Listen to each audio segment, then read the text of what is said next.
పిన్నెల్లి సోదరులకు సుప్రీంకోర్టులో ఎదురుదెబ్బ తగిలింది. పల్నాడు జంట హత్యల కేసులో వారి మధ్యంతర బెయిల్ను సర్వోన్నత న్యాయస్థానం రద్దు చేసింది. పిన్నెల్లి సోదరులు దాఖలు చేసిన 2 పిటిషన్లను కొట్టివేసింది. వారికి ముందస్తు బెయిల్కు అర్హత లేదని జస్టిస్ సందీప్ మెహతా తెలిపారు. గతంలో ఇచ్చిన మధ్యంతర ఉత్తర్వులను ఎత్తివేశారు.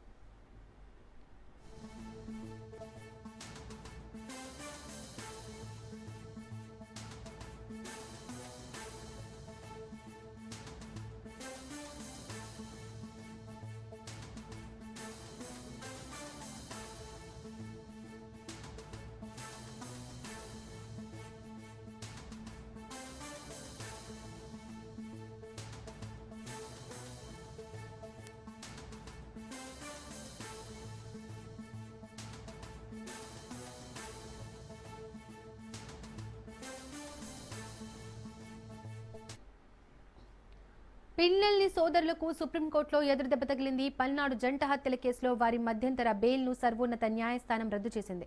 పిన్నెల్లి సోదరులు దాఖలు చేసిన 2 పిటిషన్లను కొట్టివేసింది.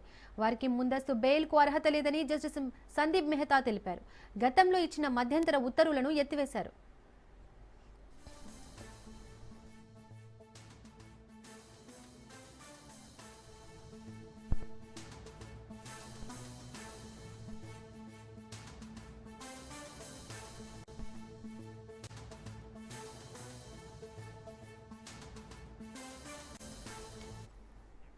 రైట్, ఇక ఇదే అంశానికి సంబంధించి మోర్ డీటెయిల్స్ మా ప్రతినిధి రమేష్ అందిస్తారు. రమేష్, పిల్లల్ని బెయిల్ పిటిషన్ కి సంబంధించి సుప్రీంకోర్టు కొట్టివేయడం జరిగింది. దీనికి సంబంధించి డీటెయిల్స్ ఏంటి?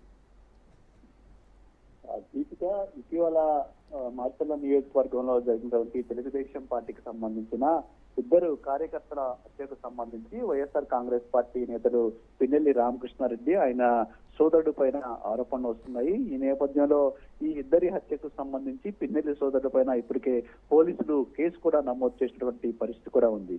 ఈ నేపథ్యంలో పిన్నెల్లి సోదరులు ముందస్తు బెయిల్ కోసం గతంలో హైకోర్టును ఆశ్రయించడం జరిగింది. అయితే హైకోర్టు వారికి ముందస్తు బెయిల్ ఇచ్చేందుకు నిరాకరించింది. ఈ నేపథ్యంలోనే పిన్నెల్లి సోదరులు ముందస్తు బెయిల్ కావాలంటూ సుప్రీంకోర్టులో కూడా పిటిషన్ దాఖలు చేశారు. అయితే ఈ పిటిషన్ పైన విచారణ జరిగినటువంటి సుప్రీంకోర్టు గతంలో మధ్యంతర ఉత్తర్వులు జారీ చేసింది ముందస్తు బెయిల్ ఇస్తూ. దీనికి సంబంధించి మళ్ళీ ఇటు ఏపీ పోలీసులు సుప్రీంకోర్టులో ఆశ్రయించినటువంటి నేపథ్యంలో దీనిపైన తాజాగా మళ్ళీ ఈ రోజు కూడా విచారణ జరిగింది. ఈ విచారణ సందర్భంగా పిన్నెల్లి సోదరులకు ఏదైతే గతంలో వచ్చినటువంటి ఇంటరిమ్ బెయిల్ ఏదైతే ఉందో ముందస్తు మధ్యంతర బెయిల్ దాన్ని క్యాన్సిల్ చేసింది. అంతేకాకుండా పిన్నెల్లి సోదరులు 2 వారాల్లో కూడా కోర్టులో లొంగిపోవాలంటూ కూడా ఆదేశాలు జారీ చేసినటువంటి పరిస్థితి కూడా ఉంది. వెల్దుర్తి మండలం గుండ్లపాడు గ్రామంలో మే 24వ తేదీన టీడీపీ కార్యకర్తలు వెంకటేశ్వర్లు, కోటేశ్వరరావు ఈ 2 కూడా హత్యకు గురయ్యారు. ఈ హత్యకు పిన్నెల్లి సోదరులే కారణమంటూ ఇప్పుడు పోలీసులు కేసు కూడా నమోదు చేసినటువంటి పరిస్థితి కూడా ఉంది. ఇప్పుడు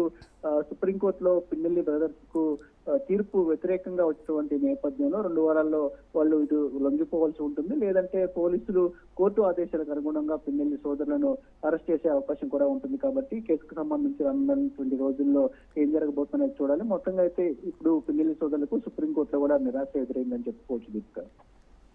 రైట్, థ్యాంక్ యూ.